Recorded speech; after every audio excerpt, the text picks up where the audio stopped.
ॐ शिवो गुरुः शिवो देवः शिवो बन्धुः शरीरिणां शिवयात्मा शिवो जीवः शिवाधन्यन्न किञ्चन। ॐ श्री गुरुभ्यो नमः। ऐं सरस्वत्यै नमः। ॐ नमो भगवते रुद्राय। प्रणाम। स्वागत करते हैं आप सभी का सनातन धर्म गिरीशानंद शास्त्री यूट्यूब चैनल पर। कार्तिक के अंतिम 5 दिनों में हम जहाँ विशेष कार्यों करते हैं, वहीं पर ही हम शिव भक्तों को चाहिए कि हम भगवान शिव के निमित्त भी 5 विशेष कार्य जरूर करके आए।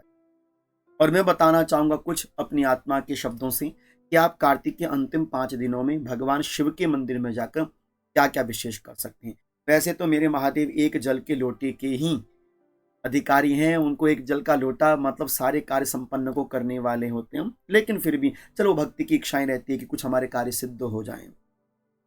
तो हम चाहेंगे कि आपको कुछ ऐसे कार्य कर लेने चाहिए कार्तिक के अंतिम 5 दिनों में कि महादेव की भक्ति के साथ साथ आपके कार्यों में भी प्रगति हो जाए। तो क्या क्या करना चाहिए अंतिम 5 दिनों में? आप देखेंगे 23 नवंबर से लेकर 27 नवंबर तक आपके कार्तिक के अंतिम 5 दिन रहेंगे, एकादशी से लेकर आपके अंतिम 27 कार्तिक पूर्णिमा तक। तो इसमें हम वारों को लेंगे कि कौन से वार में हमने शिव के मंदिर में क्या क्या चढ़ाना चाहिए और क्या क्या करना चाहिए। थोड़े से शब्द जो मेरी आत्मा से निकले वो आप तक पहुंचाना चाह रहे हो सके तो आप करने का प्रयास कीजिए, शिव की भक्ति मिले और हमारे कार्यों की सिद्धि हो। जो हम गृहस्थी जीवन है जो चाहते हैं मेरे महादेव वो कामनाओं को भी पूर्ण करें। तो हमारा प्रथम जो तारीख है वो है 23 नवंबर। दिन उस दिन है गुरुवार। तो गुरुवार के दिन आपने क्या करना चाहिए? शिव के मंदिर में जाइए, भगवान महादेव को एक दीपदान कीजिए और दीपदान करने के बाद एक लोटे में जल हो और आपके पास कच्ची हल्दी की गांठें हों। कितनी होनी चाहिए? 5 होनी चाहिए, चाहे तोड़ तोड़ के भी डाल सकते हैं। 5 हल्दी की गांठें होनी चाहिए, जल में डाल दीजिए और ओम नमो भगवते रुद्राय इस मंत्र का जप करते हुए आप शिवलिंग में अर्पण कर दीजिए। शिवलिंग में अर्पण करने के बाद हो सके तो केले का फल महादेव को अर्पण करके आए और पीली जो दाल होती है, चने की पीली दाल, जो भी आपके वहां पीली दाल का आप प्रयोग करते हैं, उस पीली दाल के 21 दाने लेकर ओम नमो भगवते रुद्राय बोलते हुए भगवान महादेव के शिवलिंग में आप अर्पण करके आ जावे। दीपदान अवश्य करना है, ये बात आपने नहीं भूलनी चाहिए। तो ये कार्य प्रथम जो आप कर सकते हैं अपनी ओर से। दूसरा दिन आ जाता है कार्तिक के अंतिम 5 दिनों में से दूसरा दिन आ जाता है 24 तारीख। 24 तारीख को शुक्रवार है। तो शुक्रवार के दिन आपने क्या करना है? शुक्रवार का दिन माता लक्ष्मी का दिन भी रहता है। तो शुक्रवार के दिन आपने दूध अथवा पंचामृत, दूध दही घी शहद शक्कर, इन 5 चीजों को मिलाकर घी पंचामृत, तो पंचामृत के माध्यम से आप भगवान शिव का अभिषेक करके आए और 21 साबुत दाने आपने चावल चढ़ाने, क्योंकि सफेद मतलब शुक्रवार के दिन श्वेत वस्तु का दान करना श्रेष्ठ कार्य रहता है। 21 साबुत चावल के दाने आप महादेव के लिंग में अर्पण करके आ सकते हैं और हो सके तो आक का पुष्प आप यदि महादेव को अर्पण कर दो अथवा अपराजिता का पुष्प यदि आपको मिल जाए तो अवश्य मेव आप शुक्रवार के दिन अर्पण करके आइएगा। उसके बाद कार्तिक के अंतिम तीसरे दिन में क्या कौन सा वार है? शनिवार है। तो शनिवार के दिन आपने क्या करना चाहिए?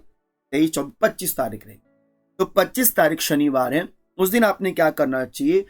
जल में काला तिल, जो प्राण बसते हैं महादेव के, काले तिल, और काला तिल अर्पण तो करना ही चाहिए, डेली कीजिए, लेकिन इस दिन शनिवार है और शनि प्रदोष भी है, इसलिए आपने काले तिल जल में डालकर महादेव को चढ़ाने और कम से कम 11 पत्ते आप हो सके तो शमी के पत्ते ले लीजिए, 11 पत्ते शमी के, और उनको घी में डुबोकर उसमें काला तिल चिपकाकर एक एक पत्ता आप महादेव के लिंग में अर्पण कर दीजिए।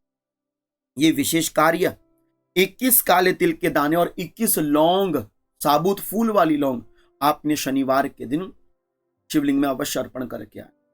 बहुत सारे कार्य ऐसे हैं जो रुके हुए हैं, उन कार्यों को महादेव की कृपा की शक्ति यदि मिल जावे तो कार्य सिद्ध हो सकते हैं। तो शनिवार का दिन बड़ा विशेष है, कार्तिक का महीना है और शनि प्रदोष का दिन भी रहेगा।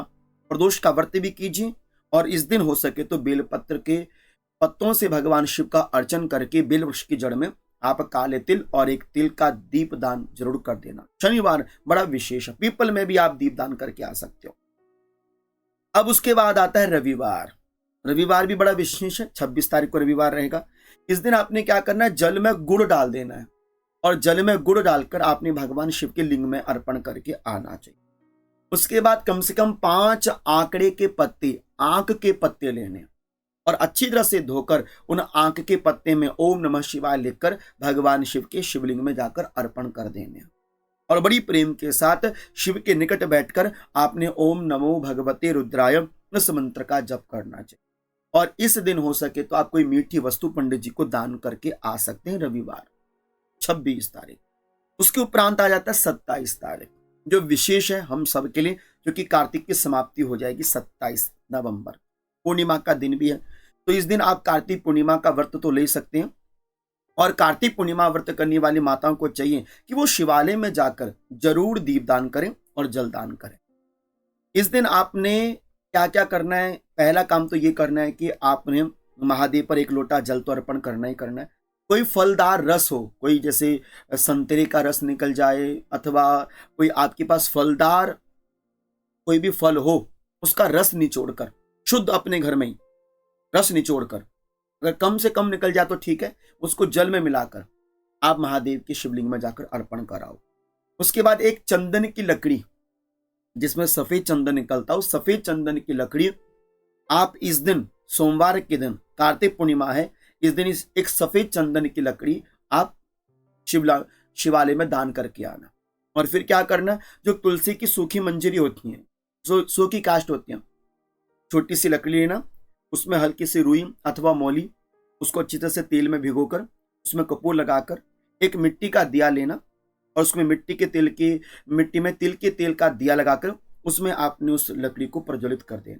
जब तक, जैसे आप रुई का दीपदान करते हैं तो आपने तुलसी के काष्ठ का दीपदान करना पूर्णिमा के दिन भगवान शिव के मंदिर में जाकर। और आपने ये सारे कार्य करके अंत में मूंग, हरी जो मूंग होती है, हरी मूंग के 21 दाने जल में भिगोकर फिर महादेव को 1-1 दाना आपने अर्पण करना। और इसी दिन हो सके तो महादेव के निमित्त आप बागंबर अथवा जो डमरू होता है उसका आप दान कर सकते हैं। अथवा यदि मंदिर में आप देखते हैं कि इस दिन आपको दिखा कि मंदिर में शिवलिंग नहीं है, तो आप मंदिर में देखा कि शिवलिंग के ऊपर जलहरी नहीं है, तो आप जलहरी का भी दान कर सकते हैं, जो घड़ा होता है, या डमरू नहीं है, अथवा आपको लगता है कि मंदिर में ये चीज होनी चाहिए, नहीं है, तो इस कार्तिक पूर्णिमा के अंतिम दिन में वो कार्य आप शिवालय में जाकर कर सकते हैं। और इतना ही नहीं, यदि आप चाहें तो एक ध्वजा का दान, झंडे का दान भी आप शिवालय में जाकर कर सकते हैं। तो ये कुछ विशेष कार्य हैं जो यदि आप कार्तिक के महीने में कर दें। और जिन भक्तों ने अभी तक अपने घर में बेलपत्र नहीं लगाया, बेल वृक्ष नहीं लगाया है, वो कार्तिक की अंतिम पूर्णिमा के दिन हो सके तो अपने घर में बेल वृक्ष भी अवश्य रोपित करें। तो ये छोटे से कार्य हैं, बहुत भारी कार्य नहीं है।